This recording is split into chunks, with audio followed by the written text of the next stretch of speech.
Tonight is a breakthrough on the horizon and one of the country's most high-profile unsolved mysteries. JonBenet Ramsey, the name we all know, the case that shook America that Christmas nearly 30 years ago. Could there finally be a major turn in the case? 2020 begins right now. I just kept saying, no, ask God to raise her. I wanna be a cowboy sweetheart. JonBenet Ramsey, the story you can't forget, the case you think you know. With all that attention, all that scrutiny, why hasn't this crime been solved? One simple reason: the police have refused help that was offered, and it could have helped. But now is the new documentary series changing the picture. Go back to the damn drawing board. So early on, they locked into this crazy idea that the parents were responsible. They get tunnel vision. With new DNA technology, is a solution closer than ever. We think the crime can be solved. It's Byron John Ramsey. Tonight, the new John Ramsey interview. You dwell on your loss, and you just can't do that. And what you've never seen before. From the iconic Barbara Walters sit-down. This was a monster that killed our daughter. And the police think that it's you. Now the detective who defied the police. They knew at the time that there was DNA and that it was not from Ramsey's DNA. And he just said, I have a name. I want you to write it down. And I did. And he said, that's where you start. All but one person on that list is innocent. Then you got your killer.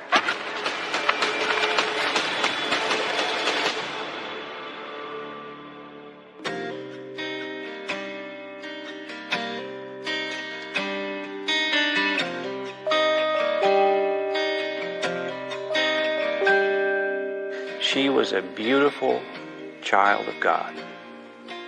We knew she was special. We knew she was going to make a difference.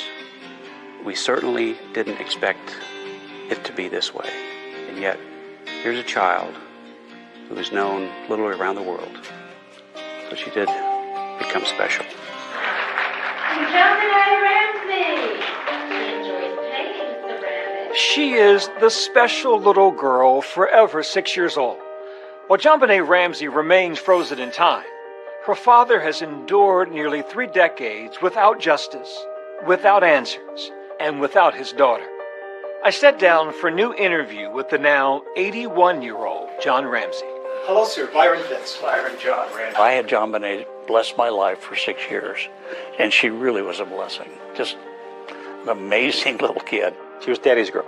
She was daddy's girl, big time. Do you allow yourself to think, what if this hadn't happened? I don't. I did run into one of her little friends on the street who is now, 30 and an adult. And that was a little bit of a jolt. I think, wow, could have been JonBenet. She's still my little girl. That's the picture I have in my head when I think of her. Ramsey has renewed hope that his daughter's killer can finally be found, confident that advances in DNA technology are the key to solving the mystery. There's been a number of old cold cases solved using this genealogy research. There was no more important story in the country than the disappearance and the death of your daughter. Police have still not named a suspect. It's now been 12 days since JonBenet Ramsey was murdered. Officers have spent more than 3,000 hours processing evidence and interviewing more than 90 people. With all that attention, all that scrutiny, why hasn't this crime been solved? One simple reason: the police have refused help that was offered. They had no experience. They didn't have a homicide department. That police response and its aftermath is the focus of a new Netflix docuseries, Cold Case: Who Killed JonBenet Ramsey? Someone killed this 6-year-old child. You have a small-town police force that gets a crime that they're not used to. Is it fair to question the Boulder Police Department's experience, ability to investigate a homicide? I don't think so. Just because you have one homicide in a year, I think is actually a sign of remarkable strength in a community. This was the first murder in Boulder that year, and it was December 26. So they don't have a lot of murders, particularly where a little girl is tortured to death. John Ramsey worked with award-winning documentarian Joe Berlinger, who says he wanted to shed new light on what he calls one of the most brutalized families in American history. Obviously, he wasn't legally wrongfully convicted, but he was wrongfully convicted, and his wife, Patsy, the family, were wrongfully convicted in the court of public opinion. You still feel like it's a cloud over your family name? Yeah. Because I guess because there are still people in the country who sure. still believe Absolutely. that your wife was responsible. No doubt. And we could have the killer confessed, arrested, in prison, and there'd still be 5 to 10% of the population that, yeah, it was the father, or yeah, it was the mother. The hit docuseries has sparked a new generation of interest on social media. Okay, one of my girlfriends and I have a new JonBenet theory, and I want to float it. I just finished the JonBenet Ramsey new documentary on Netflix, and holy I need to know what happened to JonBenet Ramsey. With the wave of renewed scrutiny, the Boulder Police Department issued a video statement last month. So much of how law enforcement works has changed in the last 30 years. There are a number of things that people have pointed to throughout the years that could have been done better, and we acknowledge that is true.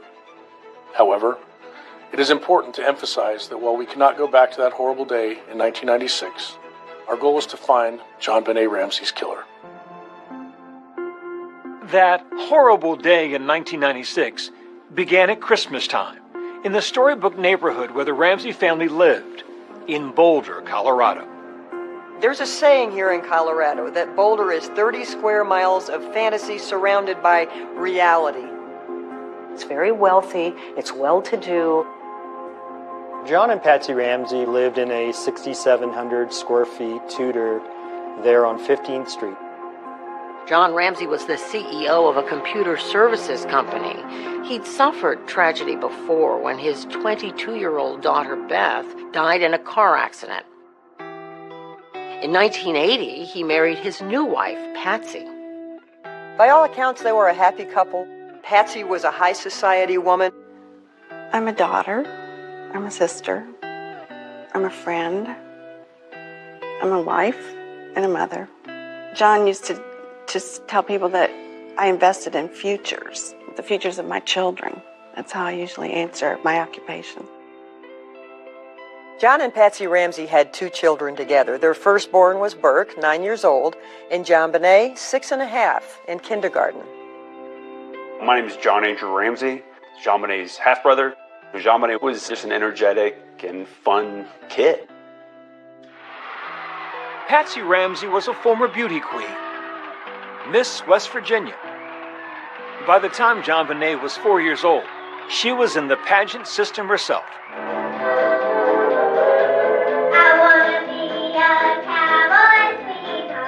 I really believe that if we hadn't seen the beauty pageant photos of JonBenet Ramsey, it might have just gone into the ether as another child murder. This one captivated us because we saw the beauty pageant pictures.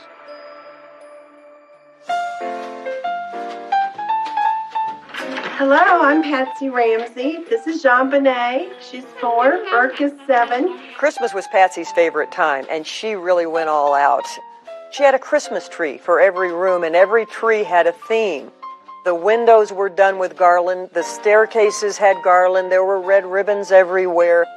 And from all of us at our house to everyone at your house, Merry Christmas and the happiest of New Year's. There was plenty to celebrate that Christmas of 1996. Patsy had been battling ovarian cancer and was finally in remission. On Christmas morning, the family opened presents in their home. They were going to a friend's house for dinner that night.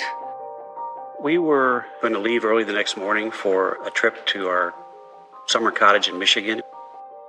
So we came home, set the alarm, and went to sleep. This is your first extended interview. In 2000, Barbara Walters spoke to the couple about that terrible day. You get up, you're dressed. What happens? I went down our steps from our bedroom to the second floor. Then I started walking down the spiral staircase. And as I came to the bottom of the stairs, there were 3 pages neatly laid across one of the runs of the stairway. She picked up the note and she started to read it. I just remember when I read, "We have your daughter," it just, this overwhelming fear. And then? Then I just screamed for John. Screamed. Take me back to that day. I was shaving or getting dressed and I heard Patsy scream, and we called the police immediately. We have a kidnapping. Hurry, please. Explain to me what's going on. What's your name? Are you Patsy Ramsey? I'm the mother. Oh my God!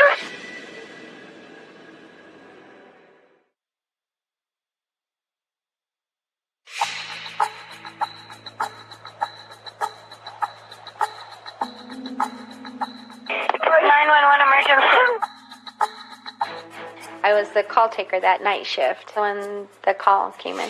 Police, what's going on 15th Street? What's going on there, ma'am? We have a kidnapping. Hurry, please. Explain to me what's going on, okay? There's a note left and our daughter's gone. There's a ransom note here. It's a ransom note? Oh my God! Please. She's hysterical. She says there's a kidnapping. Please. I'm sending an officer over, okay? Please. Do you know how long she's been gone? No, I don't. Please, we just got up and she's right here. Oh my God, please. The note said, if you do anything, if police come, if FBI come, your daughter will die. You called 911. Yes, I did. I had to do something. I had to take action. And I mean, all this happened in a matter of moments. Patsy Ramsey called 911 at 5:52 a.m., and the first officer from the Boulder Police Department arrives 3 minutes later at 5:55. We called friends for help at that point. Your daughter is gone. Desperate. She's in the hands of a madman. My phone rang. Pam, they've got her. What do you mean they've got her? They've kidnapped John Benet. She's gone.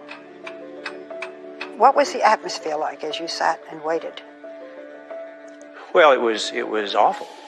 First of all, we didn't know whether the kidnapper was going to call that day, because the note said, I will call you tomorrow. Get plenty of rest.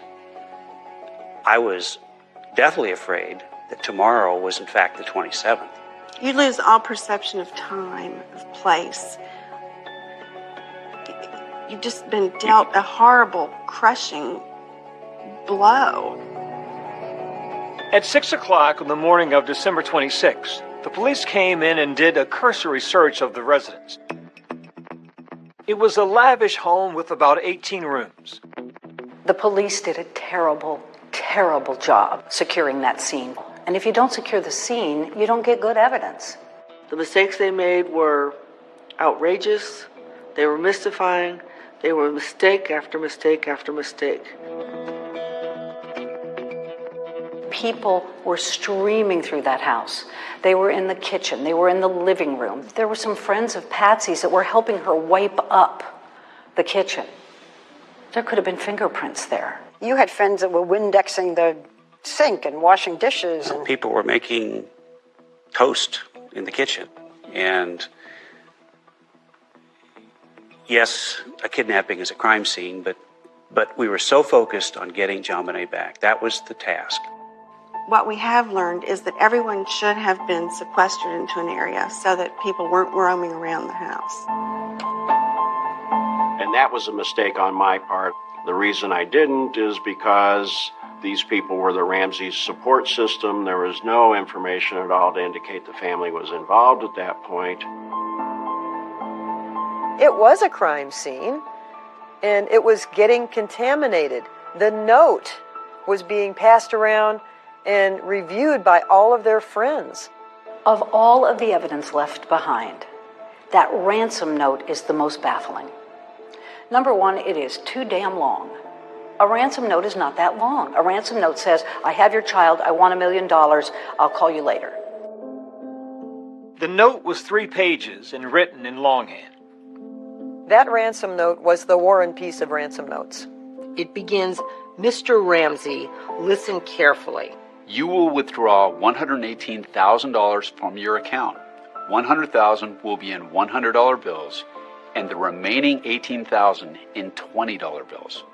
You think about this number and how is it relevant? And it's relevant because John Ramsey got a bonus from his company for $118,000. How many people knew that? I'm going to guess not a lot of people.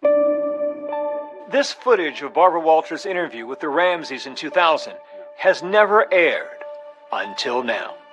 The ransom note asked for an odd figure, $118,000. That was a bonus that you had received. Well, that was one of the theories that I came up with, that it was close to the net amount I'd received that year as a bonus. 118 means something to the killer. We know that. We believe that. Whether it's tied to my bonus or something only the killer knows, we don't know.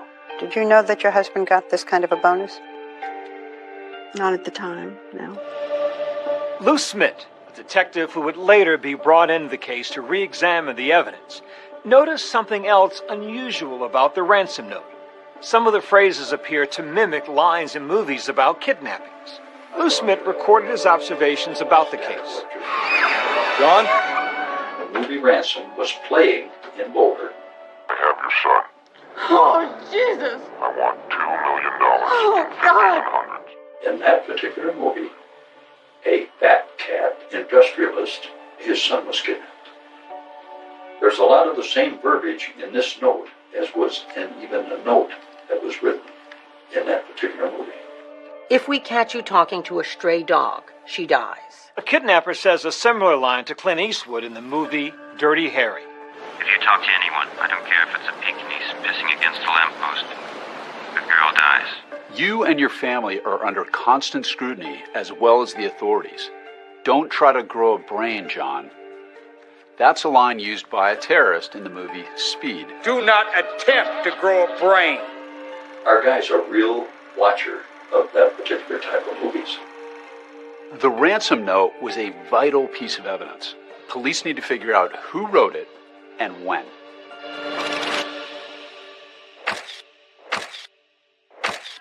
On the morning of December 26th, the minutes ticked by as the Ramseys waited to hear from the kidnapper.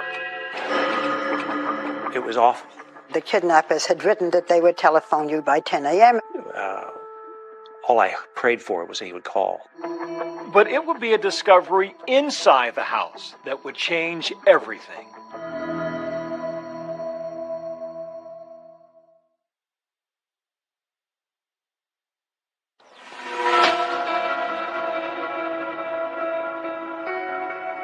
The ransom note that Patsy Ramsey says she found indicated there would be a call between 8 and 10 a.m. The police had prepped me on how to respond in a phone call, and it's very important that you hear John Bonet's voice. Police officers were leaving between 9:30 and 9:45 before that time period of the phone call had even expired. One lone detective was left on the scene. Detective Linda Arndt is left behind in the house with John and Patsy Ramsey. Arndt didn't have extensive homicide experience, managing a kidnapping and what was about to unfold.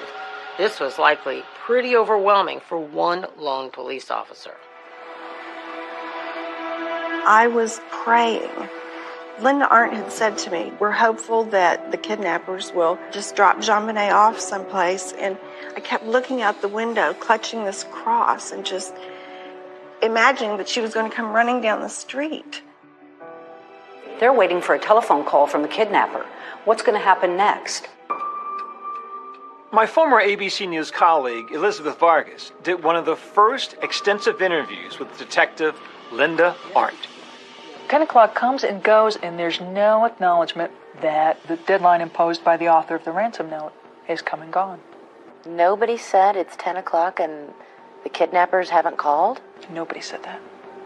According to Arndt, neither John nor Patsy Ramsey seemed to market or freak out about it. She says later she found it curious that John Ramsey checked his mail in the kitchen in the middle of the crisis. How are you supposed to act when you think... Oh, I don't know for sure, but I really thought I could get John Bonet back if I kept my wits about me. You know, there was a pile of envelopes that had come through our front door slot. I was looking for another communication for the kidnapper. She should have been doing that. Linda Arndt tells the restless John, why don't you look around the house, see if anything is missing or looks strange. Check the house, top to bottom. Look for anything that might belong to Jean Bonnet that is in place where it shouldn't be. Were you at that point giving him perhaps a little bit of distraction, busy work? I wanted to lessen his anxiety by giving him a job to do, a task, a meaningless task. John took a friend with him. They went to the basement, and John opened the door. You opened the door to the small room. I knew instantly what I'd found. I'd found my daughter. She was lying on a white blanket. The blanket was wrapped around her. Her hands were tied above her head. She had tape over her mouth. I immediately knelt down over her, felt her cheek, took the tape off immediately off her mouth. I tried to untie the cord that was around her arms, and I couldn't get the knot untied. Picked her up, and I ran upstairs and laid her on the floor, and still had a hope that she was alive. And I see John Ramsey carrying JonBenet up the last 3 steps from the basement. She looked like she was sleeping. She had some marks on her face and on her neck. I knelt next to her and I leaned down to her face. And John leaned down opposite, and he asked if she was dead. And I said, yes, she's dead. And as we looked at each other, I remember, and I wore a shoulder holster, tucking my gun right next to me and consciously counting, I've got 18 bullets. Why did you do that? Because I didn't know if we'd all be alive when people showed up. She clearly felt in danger at that moment. She made it clear that she thought John Ramsey killed his daughter and that he might kill her. Linda Arndt's ability to look in someone's eyes and determine they were a killer is a remarkable talent. We reached out to Detective Arndt to ask her about her reaction back then, but she did not respond. Ramsey has long been upset with her. She said, yeah, I saw it in John's eyes. I knew he was guilty. That was the detective that was there that morning. How is it that you have all these cops searching a home and nobody finds the body, but you ask John Ramsey to go look for things out of the ordinary, and he finds his daughter in a room that had never been opened by anybody in law enforcement? That's crazy. He lays her on the living room floor where just a few minutes before, friends and neighbors have been walking and, bringing in fibers and whatever to contaminate the scene. And then the coup de grace. He grabs a blanket, which is full of who knows what kind of contaminants, and throws it over the body. Patsy was being kept out of the room, and I didn't want Patsy to see JonBenet laying there like that. I remember walking in and seeing her lying there in front of the Christmas tree. I knelt down over her and just laid my body on her body and my cheek against her cheek, and it was cold. And Father Rawl was there. And he started saying the last rites, I believe. And I just kept saying, no, ask God. Ask God to raise her.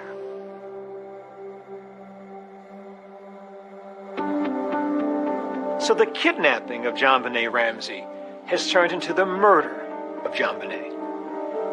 JonBenet Ramsey was violated and murdered in a horrific way. Many injuries to this little girl's body. The x-ray of her skull shows a massive fracture. This is an 8-inch skull fracture. So we're talking a major blunt force. This is just a massive blow. But the ultimate cause of her death was strangulation with something called a garrote. It's a device of a string, and it's wrapped around what ends up being a piece of a paintbrush. And what happens is, as JonBenet is losing consciousness, she's leaning forward. And so this gets tighter and tighter, and you can see how it cuts into my hand. You can see exactly why it cut into her neck. And that ultimately, according to the ME, is what killed her. If you look at the autopsy report, JonBenet died while being tortured. She was alive while she was being tortured. There were signs that JonBenet had also been sexually abused. The broken pieces of paintbrush that were used for the garrote were also used to sexually assault her. There were 4 people in that house, and 1 died overnight. From the very beginning, they suspected the parents. Within minutes of JonBenet's body being found, this was who they were going to go after. And that's what they did. The police are thinking, we got to talk to those parents, and we got to talk to them right now before they start getting their story straight together.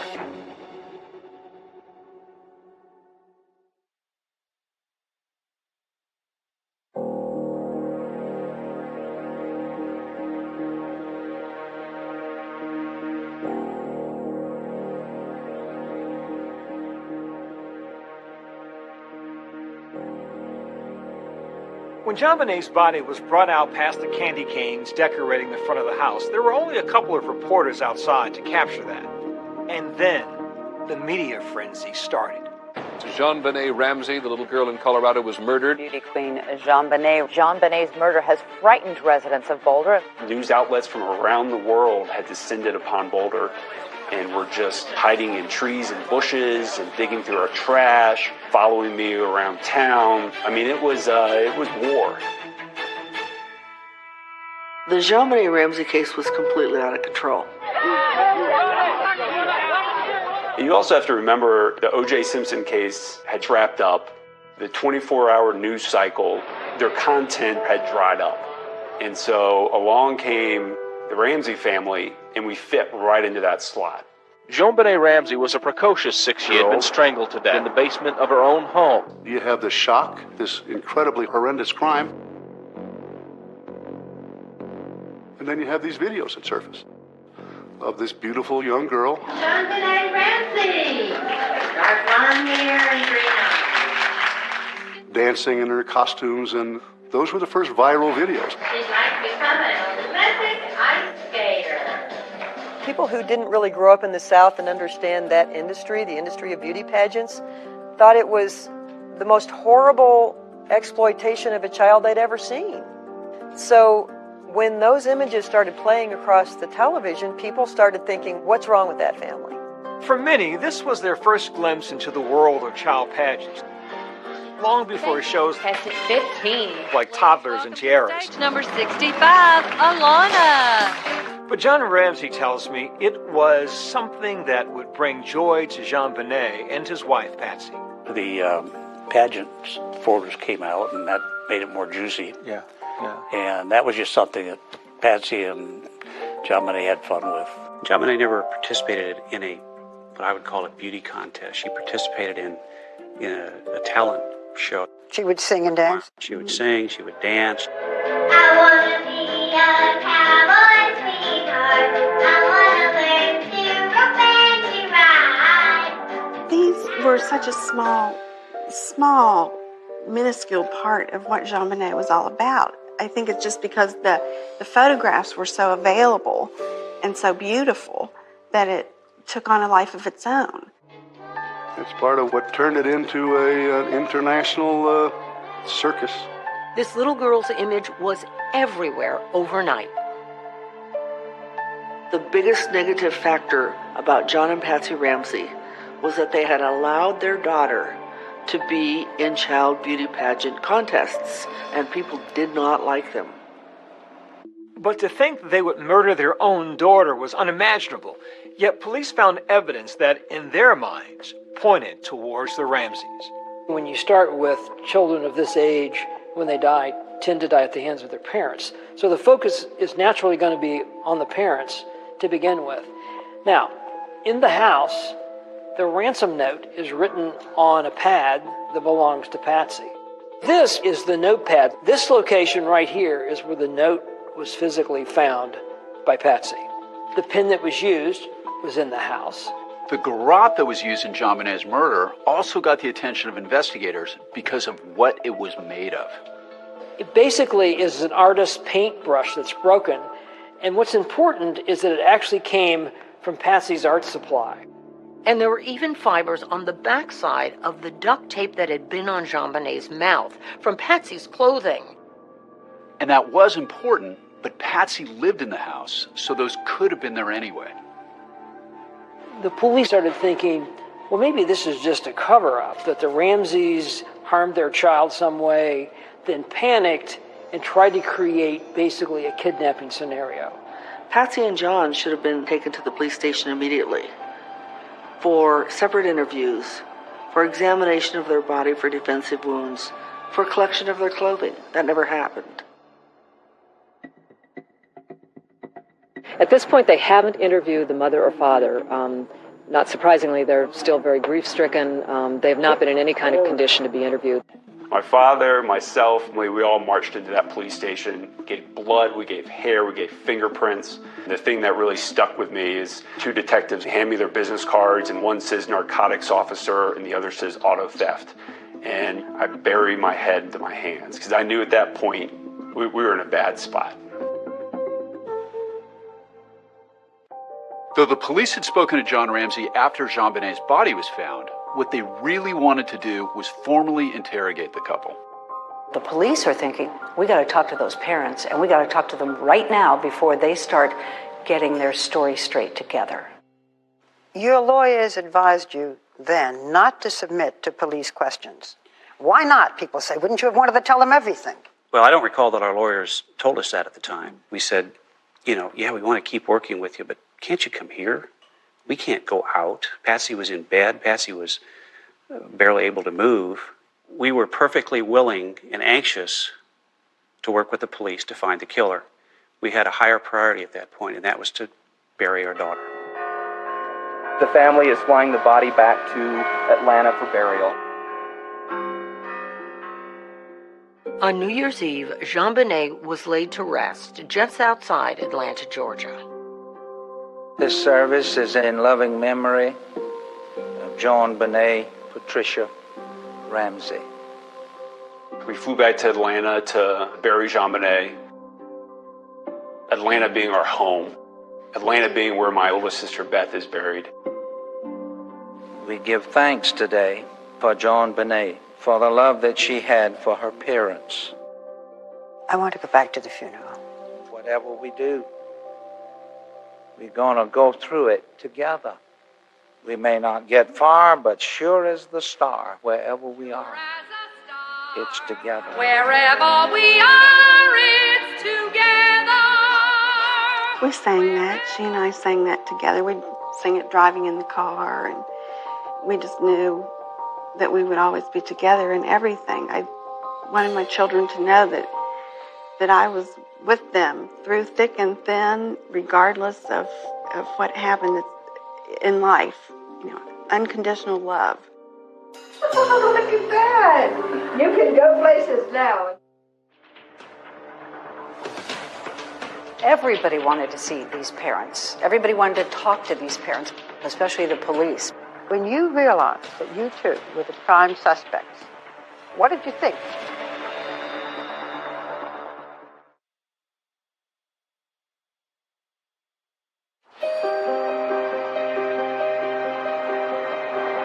The Boulder police did not interrogate the Ramseys, but they remained the main suspects.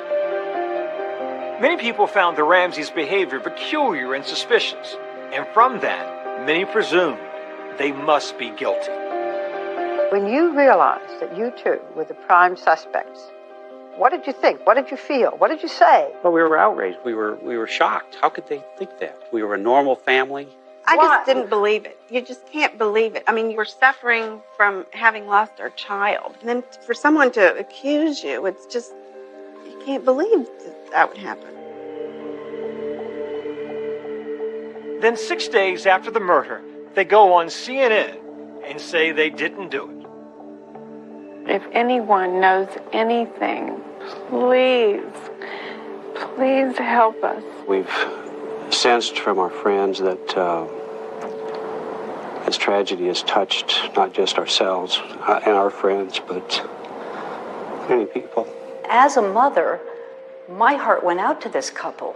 And if I were a resident of Boulder, I will tell my friends to keep Your baby's close to you. There's someone out there. Some people thought it was odd they were talking to the public rather than to the police. You did an interview on CNN. Why did you do that? We did it reluctantly and at the insistence of some friends who could see that we were being painted as guilty. Unfortunately, at that time, we were so, when we look back at it, we were so distraught and medicated. It was probably not giving the impression that he had hoped we would achieve. Police end their 10-day search of the Ramsey house and remove the crime scene tape. It is unknown if the family intends to resume residency at the home. We have no comment on the whereabouts of the family at this time. Starting from the beginning of this case, we, the media, blacked up what the Boulder Police Department wanted to tell us about what they were doing in the JonBenet Ramsey case. For the most part, the police didn't say much. They didn't leak a lot of information. But when they did, it was major. They thought the mother did it.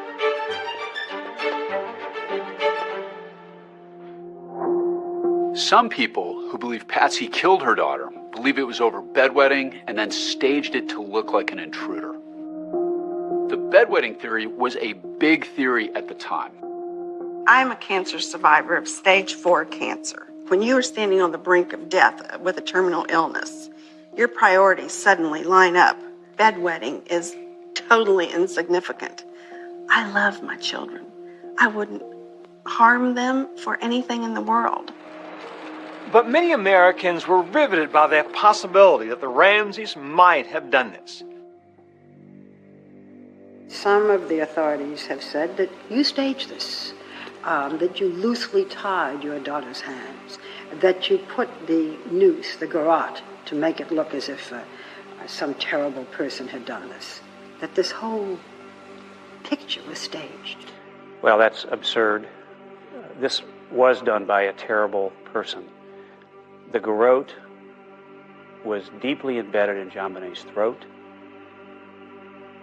Her hands were tightly bound. I couldn't get the knot untied. I tried to get it untied even before I brought her upstairs. And to say that we accidentally murdered our daughter and then staged this If we is had nonsense. staged it, why would we have disturbed it? Mr. and Mrs. Ramsey, did either of you have anything to do with the death of your daughter? No. No. Mr. Ramsey, did you kill JonBenet? No, I did not. Mrs. Ramsey, did you kill your daughter? No, I did not kill my daughter. How do you feel when I ask you these questions? Insulted, pain, hurtful. How can I tell you how much I love my daughter? I love her from the depths of my being. It's just unimaginable. There was a Gallup poll at the time that said something like 70% of the American public thought that you or your wife were guilty. I remember reading that. And it's like, well, I get it. That's what you were told over and over again. There's so many puzzle pieces here that just don't fit. Do you really think your daughter's murderer will be found? Yes, I do. Because the killer has never been pursued. An objective, wide investigation hasn't taken place. The parents have been focused on. That's all that's been done. I think it's solvable. I really believe it's solvable given today's technology. There are a lot of people in this country who hope that that crime is solved in your lifetime. The suspect might be out there and be someone who's completely unknown, who has never been on anyone's radar. What we know is that just within a few mile radius of the Ramseys' home, there was approximately 38 to 40 sex offenders in that area. And the question is, have they all been completely vetted? And decades later, granddaughters of one of the investigators joined the search for the killer. There's a lot more evidence to cover and more myths to debunk. But I do want to get the truth out there. Was it an accident? Was it intentional? Premeditated? I want to say something to the person or persons that took this baby from us. The list of suspects narrows. Soon there will be no one on the list but you.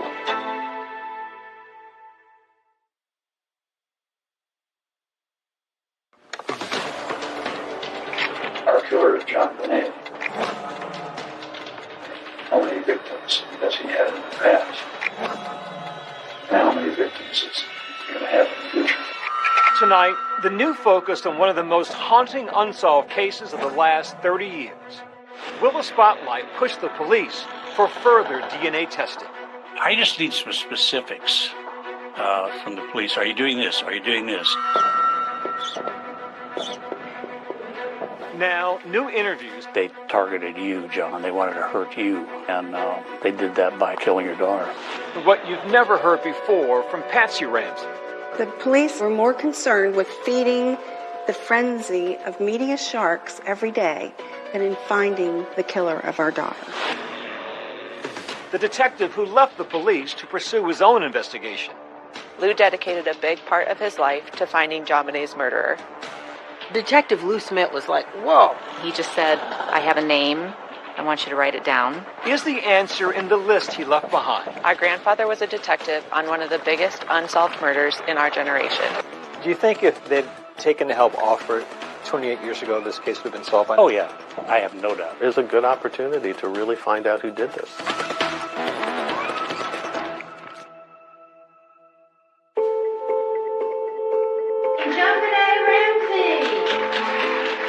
JonBené was an entertainer. She would entertain at the drop of a hat. She loved to sing and dance and perform. It was a natural for her. I competed with JonBené. She had all these wonderful costumes and outfits, and she had this presence. Third runner-up, JonBené. It wasn't really a competition to her. It was more of like, this is fun. Like, let's go on stage and do that. My name is JonBené Ramsey, and I'm 5.5. What is your favorite animal at the zoo? The monkeys, because they laugh and stuff and hang around. Today, JonBené Ramsey would have been 34 years old. I was her age.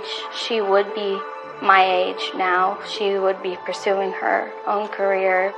She never got to grow up. She is frozen in time now.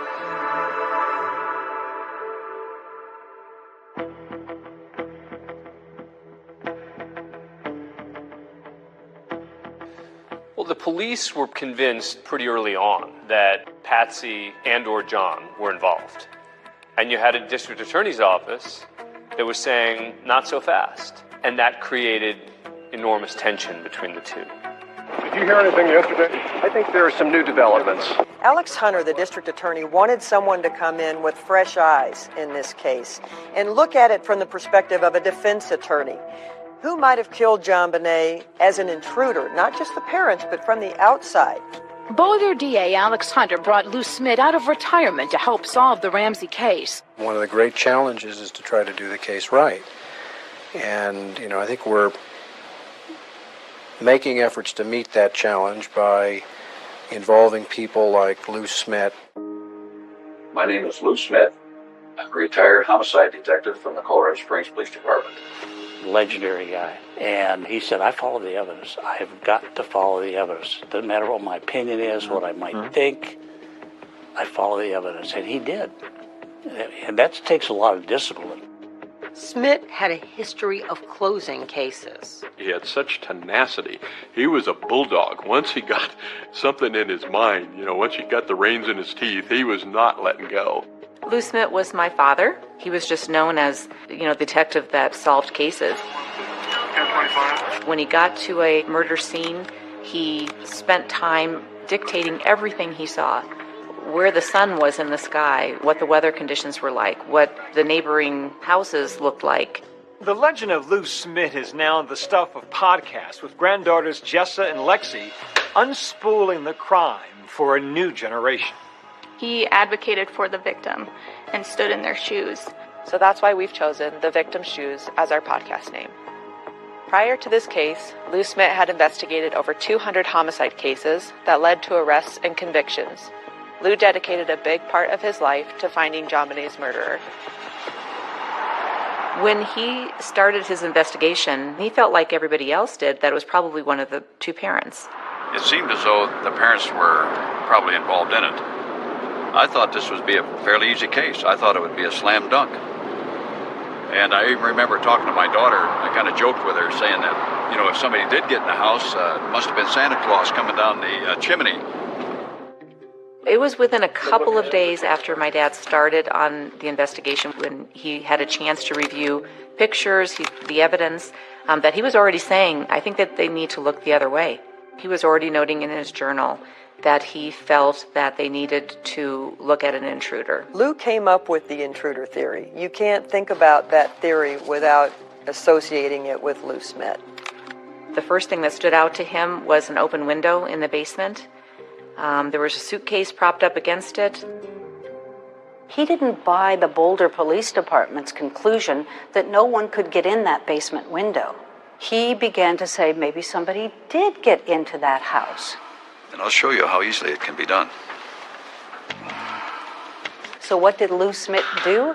He went and climbed in the window himself with a camera rolling to prove that it could be done.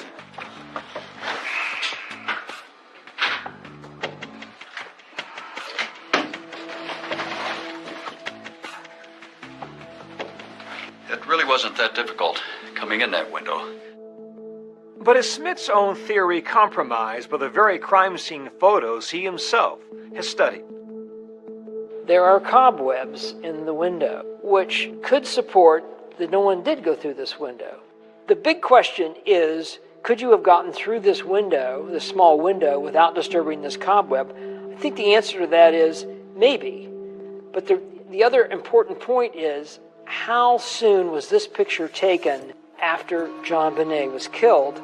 Because spiders can replicate webs very fast. Also found in the basement by Jean Bonet's body, a shoe print, a high-tech brand that did not match any of the shoes in the Ramseys' house. The investigators believe, and maybe rightly so, that that's the bad guy's footprint. The counter-argument is that footprint image could have been inadvertently left by police officers at the scene, but a more disturbing image in Lou Smit's investigation comes from two marks left on Jean Bonet's face and back. The marks themselves, both on the back and on the face, were the same distance apart. Suddenly a little light went on, and it was just like, wait a minute, it was a stun gun. Smit looked at other murders where a stun gun was known to have been used. He examined photos of a crime victim who had a known stun gun wound. And the marks are very similar to the face of John Bonet. He also looked into an experiment performed using stun guns on pigs. These marks were also the same as the marks found on John Bonet. When we did the pigs, we get perfect marks, just almost like on the back of John Bonet. This brings back our grandpa's whole motto that things are usually what they seem. Don't make it complicated.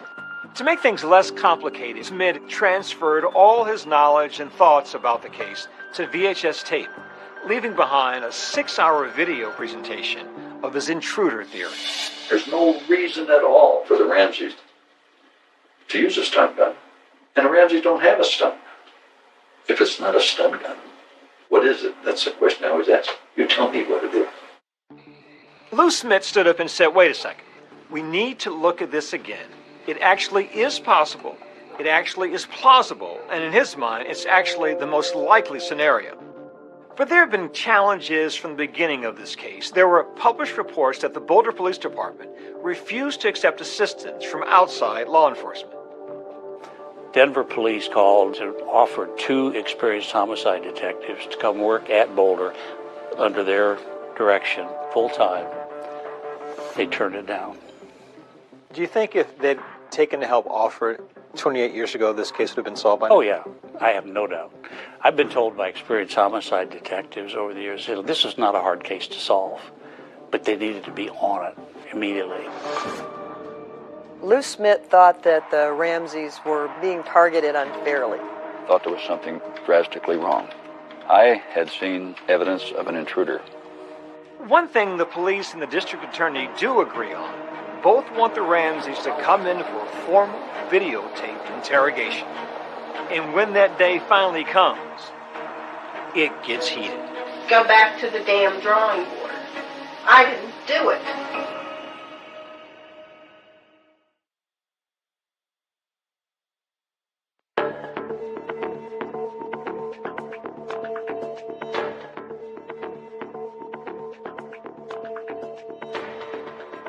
Within a few weeks of John Bonet's murder, police had an important clue. The discovery of foreign DNA found underneath her fingernails and in her underwear. DNA that does not match the Ramsey family, and it shows a foreign male presence. They sat on that for months. They knew at the time that there was DNA in her panties. That it was mixed foreign DNA, and that it was not from Ramsey's DNA. Not Patsy's, not John's, and not Burke's. Detective Lou Smith was like, whoa, while you're pouring water all over the intruder theory, you're not revealing that you have unidentified DNA and it doesn't match anybody in the Ramsey family. Lou is just incensed that the focus is still being, well, it could be Patsy, maybe we need to get her to confess. The police had eventually interviewed the couple 4 months after Jean Bonet's death. But now authorities want the Ramseys to come in again for videotaped interrogation. There were months and months of negotiations. Things about whether they could be videotaped. What are the questions going to be? Should the Boulder police be a part of it? Because the Ramseys said, we don't trust the police. We don't want them there. Ultimately, the interrogation took place at a different police department, and the Boulder police had to watch it from another building. The Ramseys finally sit down with the police for 3 days of videotaped interrogations in June 1998, a year and a half after Jean Bonet's murder. We were there for as long as they wanted, would have stayed for 2 weeks had they wanted. The myth that we didn't cooperate is nonsense. When you were interrogated by the police, you were interrogated separately.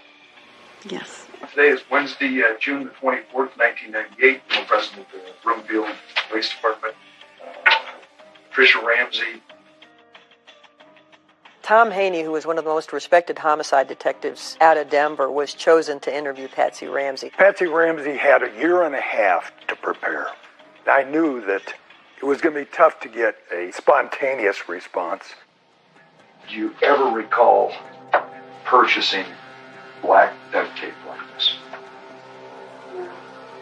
It seems like there can't be a house in the world that doesn't have duct tape because it repairs everything. Well, I never liked it because it's so gooey. I mean, gooey. He started out softly and kindly and curious, and then he got pointed with his questions, and that made Patsy angry. If I told you right now that we have, in the process of being examined, trace evidence that appears to link you to the death of John Bonet, what would you tell me? That is totally impossible. Go retest. How is it impossible? I did not kill my child. I didn't have a thing to do with it. She said it was impossible that we had physical evidence linking her to the crime. I'm talking about scientific evidence. I don't give a flying flip how scientific it is. Go back to the damn drawing board. I didn't do it. John Ramsey didn't do it, and we didn't have a clue of anybody who did do it. I am so taken with her swagger. She just tells them, you know, you think you have some evidence on me? Well, you better look again. We love that child, okay? We're not involved. Read my lips. Let's find out who is. My life has been hell from that day forward. And I can't stand the thought of thinking somebody's out here walking on the street. God knows we might do it again to some other child. You know, quit screwing around asking me about things that are ridiculous and let's find the person that did this. Patsy was feisty. She was combative, in stark contrast to John Ramsey, who was interrogated by Lou Smith. When Lou interviewed someone, he pried anything out of people just by being understanding and really listening. Now, John, I know this is touching right back on a very delicate spot, but Was this tape wrapped around anywhere? Was it stuck down? It was very firm across her lips. Reached up, flipped the latch, opened the door, knew immediately what I found. Okay, and you say immediately? There was a white blanket.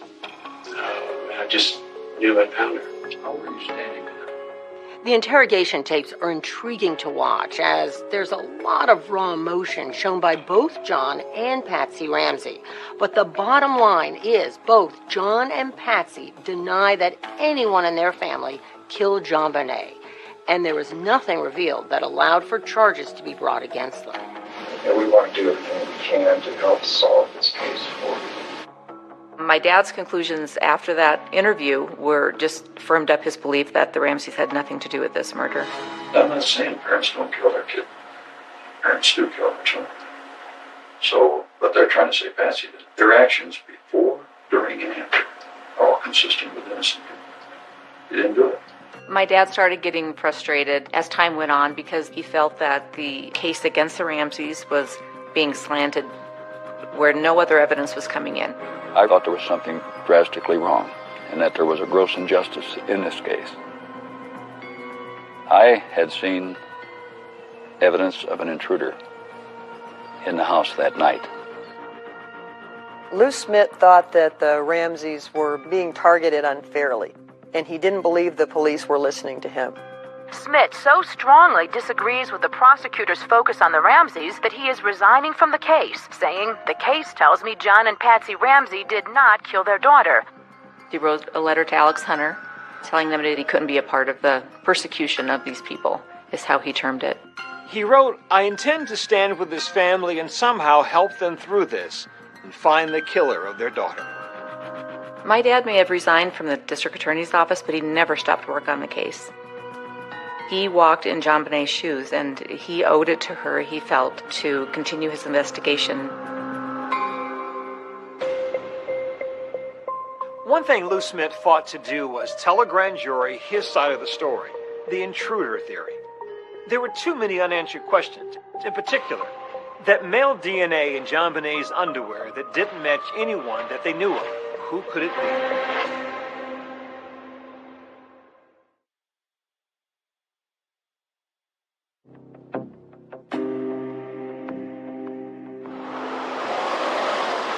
Grand jurors arrived at the Boulder County Justice Center this morning and were escorted into the courthouse by sheriff's deputies.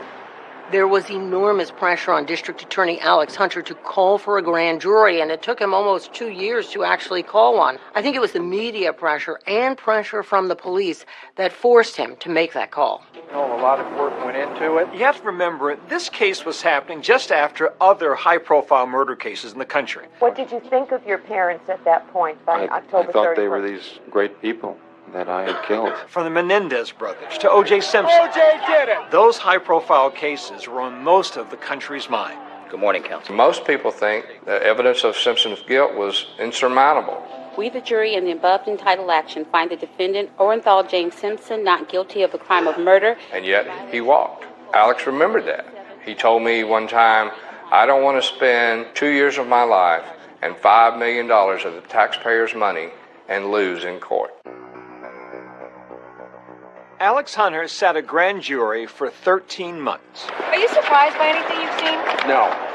Over 13 months, those people heard over 100 witnesses. My name is Jonathan Webb. I was a grand juror on the JonBenet Ramsey case. It bothers me that the murder of a little girl like this has gone on unsolved for essentially a quarter century. Members of the grand jury looking like detectives themselves as they finally toured the Ramsey house.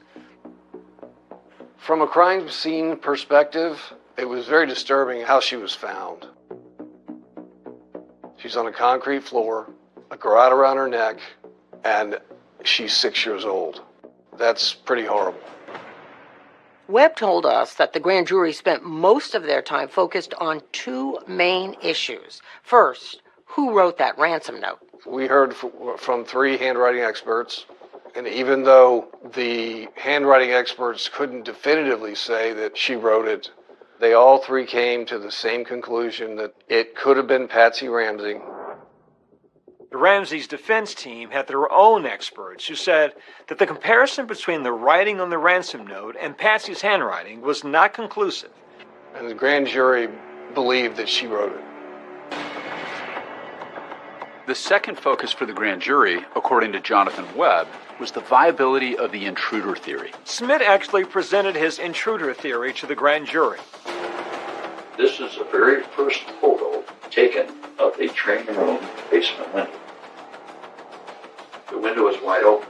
Now, if I was a detective, I'd have said, wow, this is entry. But the grand jury wasn't buying the intruder theory because of those cobwebs in the window. The intruder theory didn't make sense to the grand jury. The Boulder police had photographed cobwebs. So for someone to get through a small opening like that and not disturbing a cobweb would be remarkable. A grand jury doesn't decide guilt or innocence the way a regular jury does. The grand jury is only there to decide whether or not there's probable cause to charge the suspects with a crime. We were troubled by, to what level of confidence do we need to have to vote to indict? And it's the preponderance of the evidence, which means greater than 50%. And soon after that, we voted to indict. The grand jury was looking at two specific accusations for the Ramseys: child abuse resulting in death and accessory to a crime. The grand jury couldn't point the finger at Patsy or John specifically, but they were sure that one of them committed the crime and the other person helped to carry it out. This is 7 News at 5. There is high anticipation in Boulder right now for a Ramsey decision, and we are about to hear an announcement from Boulder DA Alex Hunter. I and my prosecution task force believe we do not have sufficient evidence to warrant the filing of charges against anyone who has been investigated at this time. I was shocked. It's extremely unusual for a grand jury to vote to charge and the DA not charge. I think deciding not to prosecute the parents for homicide was the right decision. No matter what you believe about the case, it would have been very difficult to get a conviction. Thank you very much. There were too many questions, in particular, that DNA in the underwear that appears to have been from a man didn't match anyone they knew of. That's why Lou Smith continued investigating even after he resigned from the case. He had condensed everything he knew about every person of interest into a spreadsheet. It's like a PowerPoint on steroids. It detailed 887 names.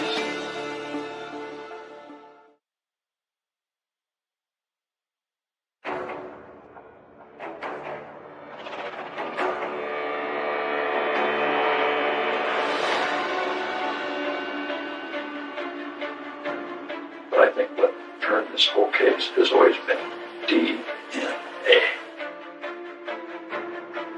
The killer left behind, I believe, part of his DNA.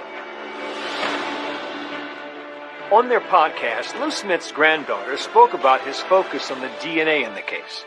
Over nearly 13 years, Lou took all of the information that he had on this case and developed a database. In this particular murder, he thought that DNA would solve this case.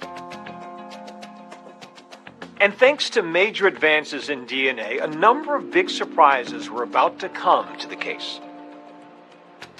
What became groundbreaking at the time was a thing called touch DNA. Essentially, when someone touches something, the skin cells they leave behind can be tested.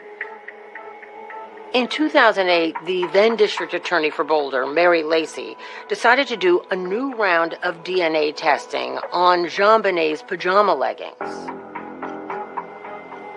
Remember, there was already DNA from an unknown male found under JonBenét's fingernails and in her underwear. But analysis of touch DNA on her leggings uncovered something new.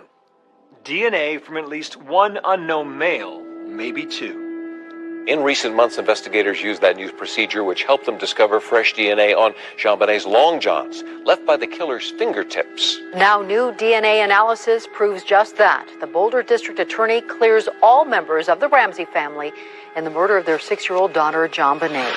That's a pretty big development. You've got DNA now in 3 places that doesn't match anybody in the Ramsey family.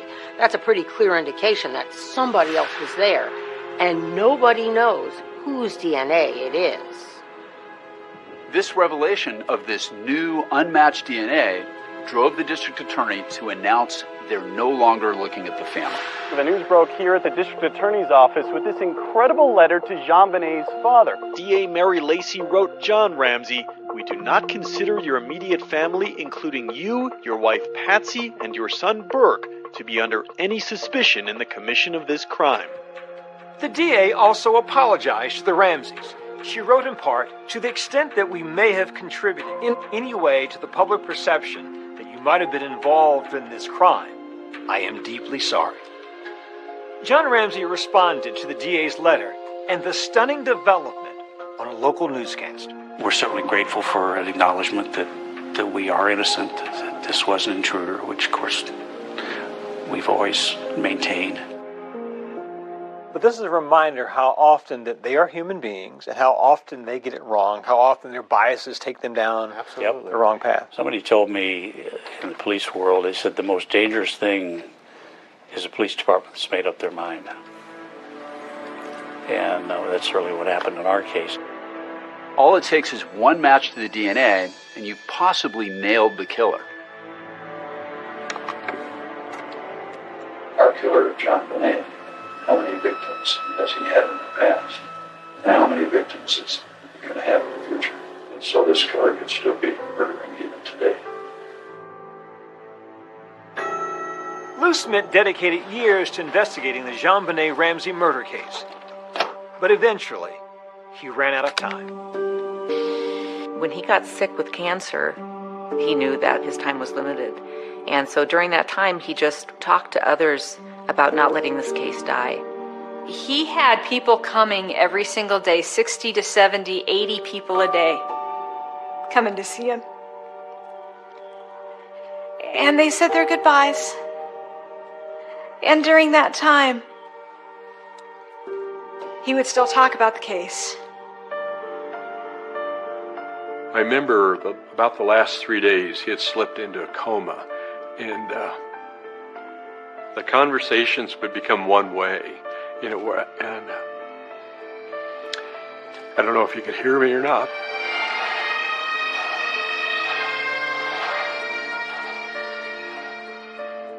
I'm John Ramsey. I had the opportunity to visit Lou a week before he died. Remarkably, during that time together, Lou talked a lot about the case. He hadn't given up. He never gave up. Lou Smith's legacy lives on, and his tenacity to solve this case was passed on to his daughter, Cindy Mara. And he just said, I have a name. I want you to write it down. And I did. And he said, that's where you start. You know, we'd be glad to pay that. We don't have that electronic report, so we would need Boulder to send it. After my dad died, a couple of us, our family, and then some of his old homicide partners, we just formed a team. You want to go down to number 2, because that is an in-state one. Yep. What we all share in common is that commitment to fulfill Lou's dying wish, that this case doesn't die with him. And I think it's that devotion, that respect, that love for Lou is what keeps our team moving forward. According to investigators, there were other possible suspects, including a local Santa in town who had previous interactions with the Ramseys. There's no way in the world that I could be involved in the death of this little girl. I adored her. But there's another man who comes forward and claims he's responsible for JonBenet's murder. I love JonBenet, and she died accidentally.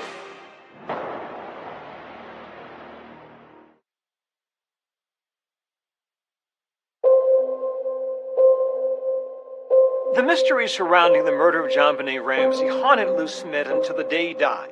But he left behind that detailed list, hoping that one day JonBenét's killer would finally be brought to justice. He had condensed everything he knew about every person of interest into a spreadsheet. It was like a PowerPoint on steroids. The spreadsheet detailed 887 names. He wanted us to take the list that he had and try and keep the case alive. Out of those 887 entries, by the time he went into hospice, Lou had marked 134 cleared. Over the years, there have been many leads that seemed promising at one time or another. That new Netflix documentary, Making News, details how just months after JonBenét's murder, a 12-year-old girl who lived less than 2 miles from the Ramseys was attacked as she slept in her bed. Sometime in the late hours, Mom hears a noise going on. And there was, in fact, an intruder in her daughter's bedroom preparing to molest her. That person has never been identified. That girl had attended the same dance studio as JonBenet. Are the two cases connected? I don't know. Boulder police said that while the two cases had some similarities, they found no definitive connection. In the search for the killer, investigators chased down countless leads, including a local transient. Here you have Gary Oliva, who apparently on the night or the next day after JonBenet was killed, called a friend and told him over the phone that he had hurt a child. All of a sudden I get a phone call, and it's Gary, and he's sobbing into the phone like I've never heard anybody sob in my entire life. I hurt a little girl. He was a homeless man who hung out at a church just a block and a half from the Ramseys' home. And he confessed that he killed JonBenet Ramsey. They took a look at him, but eventually eliminated him because there is absolutely no connection between he and the Ramseys. And his DNA, they used that to eliminate him. Investigators also looked into Bill McReynolds, a local Santa Claus who'd worked at the Ramseys' holiday parties. JonBenet had made a comment that he, Bill McReynolds, was coming to their house to see JonBenet. I think everybody thought that was a little weird. His DNA didn't match, and he's out of the picture. And then Alex Hunter, the Boulder County District Attorney, speaks directly to the killer. I want to say something to the person or persons that committed this crime. The list of suspects narrows. Soon there will be no one on the list but you. A day after the DA rattles the cage, a man named Michael Helgoth attracts the attention of authorities. Michael Helgoth evidently committed suicide the day after the Boulder District Attorney threatened that, hey, we're going to find you. The death of this child has broken all of our hearts. We will see that justice is served in this case and that you pay for what you did. That speech was designed to get the killer nervous. When Michael was found dead, there was a stun gun at his residence. Also, there was a pair of high-tech boots. These two clues had previously been linked to JonBenet's murder. Stun gun, a bit odd for people to have. High-tech boots, fairly common thing for people to have. But the real clincher would be DNA didn't match, and he has no connection to the Ramsey family. And so investigators also eliminate Helgoth as a person of interest. Investigators finally felt they had a real break in the case with John Mark Carr. He famously claimed he was with JonBenet when she died. I love JonBenet, and she died accidentally. Are you an innocent man? No. Her death was an accident. So you were in the basement? Yes. Problem is, he wasn't in Boulder, Colorado when she died, and his DNA didn't match. Even though Carr claimed he was in the basement when JonBenet died, there was just no physical evidence linking him to her murder. And so Carr was eliminated as a suspect. Take a look at it. Decades later, the search still goes on for the little girl's killer. What our team has been doing is focusing on collecting DNA and testing DNA. I think it's imperative that we investigate every credible suspect that's been provided. If we keep at it, hopefully we'll finally whittle it down to one person remaining on that list. Do you think you know who the killer is? You know, no, I don't. And this is a very dark, evil person. I don't know anybody like that. But could advances in DNA technology finally help catch the person who killed John Bonet?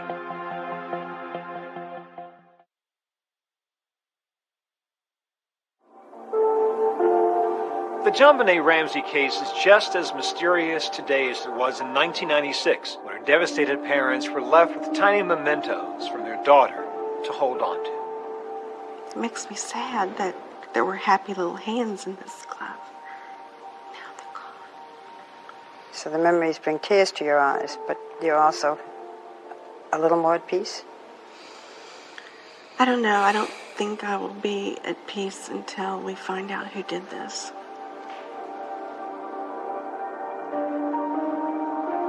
For Patsy Ramsey, sadly, her fight to find her daughter's killer ended in 2006 when she passed away. Patsy died of ovarian cancer. Yes. Went through all of that without knowing that she'd been cleared. That's correct. She was buried next to John Bonet in Marietta, Georgia. But the search for justice continues. I think it's even more mysterious now to some degree because who the heck was in that house? How'd they get in? Why'd they target her? Lou Smith's family, dedicated to keeping the case moving forward, continues to work on whittling down a list they presented to law enforcement in 2020. And what we presented was a confidential list of our top 20 people of interest and the list of the 8 people of interest that our team had eliminated through DNA analysis. The technology has just advanced so tremendously. John Bonet's blood was mixed with an unknown male DNA in her underpants, and we need to separate out those 2 profiles, which can be done now, and use genealogical DNA, which has been a huge tool in solving cold cases recently. That technique has solved some old, dead cold cases. That's what we're asking the police to do. Well, DNA science has progressed significantly since the early years of the Jean Bonet investigation, and investigators can now work with smaller, mixed, and degraded samples. There are still significant hurdles. What will be your message to the Boulder Police Department today? Look, just tell us, are you using one of these very cutting-edge labs to do additional DNA testing? If you are doing additional DNA testing, that's all I need to know. According to the Boulder PD, investigators are utilizing outside labs and experts in the latest technology. Our collaboration also includes the Colorado Cold Case Review Team, which is a panel of outside experts brought together in December of 2023 to review this case. Our department has had ongoing conversations with John Bonet's family, the last of which occurred in mid-2024. Our goal is to find John Bonet Ramsey's killer. Our commitment to that has never wavered. The family has not lost the will to fight and the will to find the killer. If we can find the killer, then the next generation doesn't have to live with that trauma and the unknown and the speculation. If we leverage the evidence, we follow the facts, we will find this killer.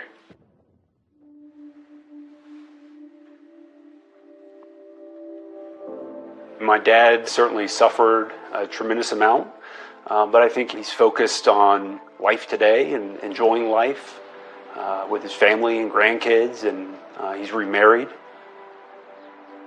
But he says he's still always thinking of John Bonet, trying to focus on the positive of this beautiful little girl who will always be forever young. She knew she was loved. I mean, we told her that every day. Somebody asked me once, what would you say to John Bonet if you could?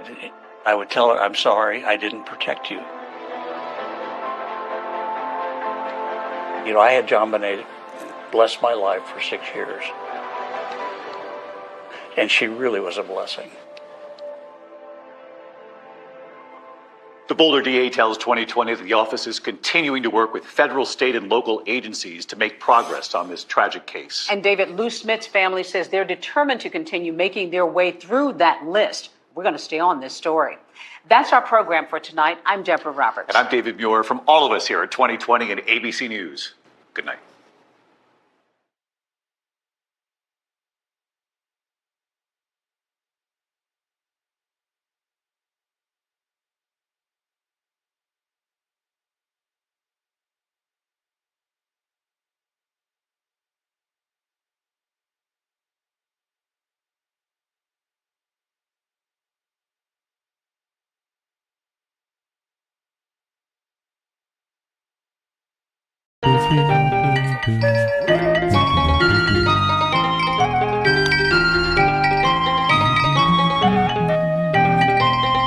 贾克斯的天赋的话，我带着征服者。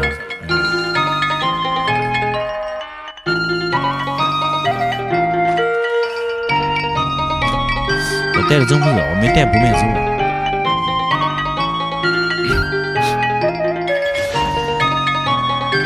哎呦，多兰顿出门的瓦豪的话呢，气势上来说有点弱了啊。1级的话，咱们先对 A 啊，开 E 啊。A 晕住啊，扭过去，不要被他的这个中间的伤害打到就行。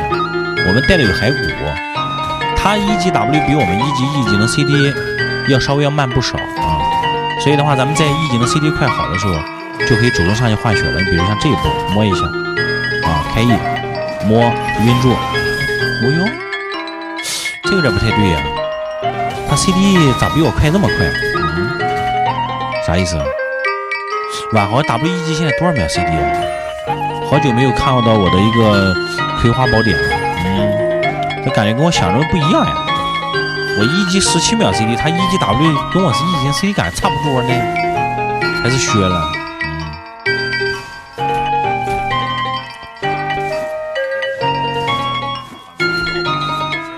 对，你好好补，明天给你抢啊。这时候没有无情连打被动，有点小虚，你知道吧？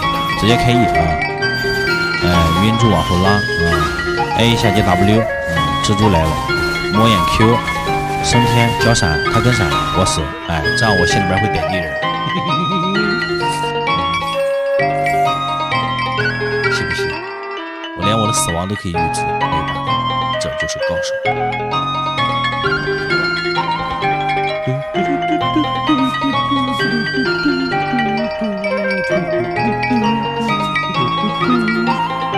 无敌解说，那你按正常流程它是这样的呀，因为你看你按照你这种说法你就必死了，你为什么要交闪？蜘蛛万一他对吧，他不交闪你不就跑掉了吗？对不对？他交闪他拿闪换你命，你也确实来讲也没有办法，对不对？对面打野来了你还不让人家抓吗？只能说我们太弱不能1v2，对不对？所以他抓你。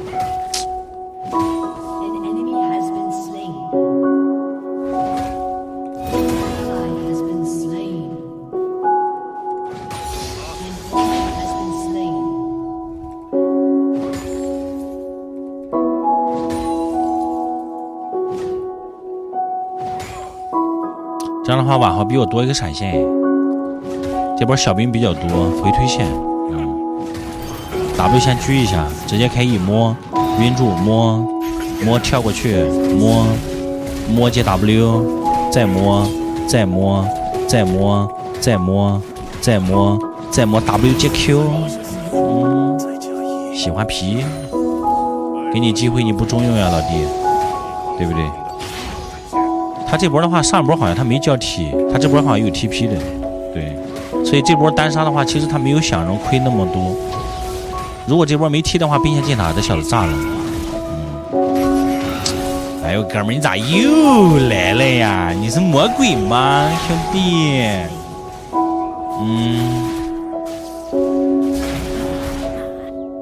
你这打游戏打的就很没有意思了呀，兄弟。一会儿的功夫你能来800趟，我的宝贝儿，这么晚，这么晚不好玩了，兄弟。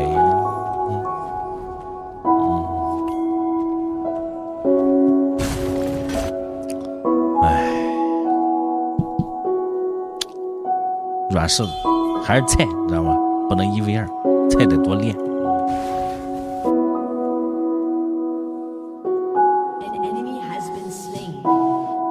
好了，抗压，不打架了。那你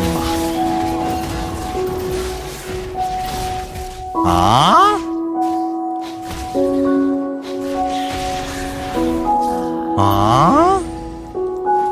不是吧，兄弟，还要抓呀，兄弟！得亏这波的话对面没伤害，我以为我要死了。哎呦，算了算了，交 TP， 这 TP 省不了了。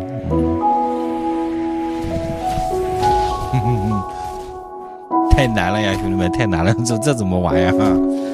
对吧？这把对现在不是晚豪，是朱豪呀。不得给我越了吧？哦，还好，只要不越他，啥事都好商量。虽然这个蜘蛛已经抓了我3波了，对吧？但是我不怪他，对吧？站在打野的立场来讲，他我是什么意思啊？啊，不是吧？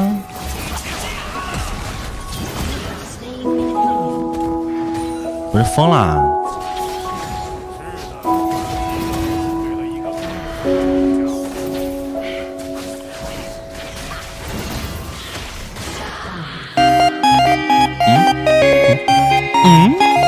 什么意思啊？爽！这马豪有点大病，我说实话，这蜘蛛也有病啊！这回头还敢回头跟我打？你这不给哥们养肥起来了吗，兄弟啊？你哥们一会儿起来不锤死你啊！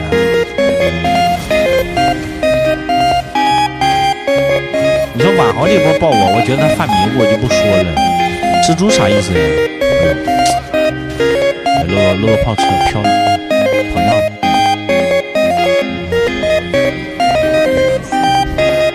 这朱豪感觉也不是很行呀，兄弟。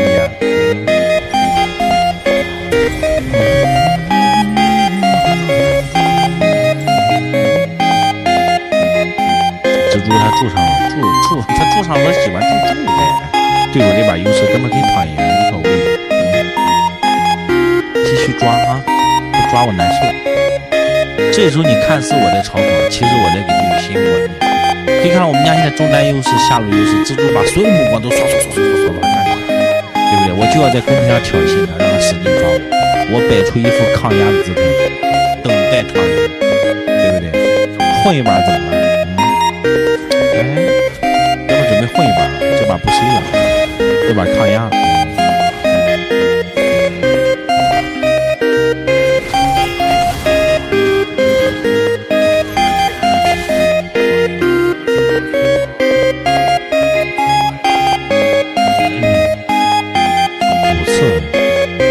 4次吧，蜘蛛好像抓我6次。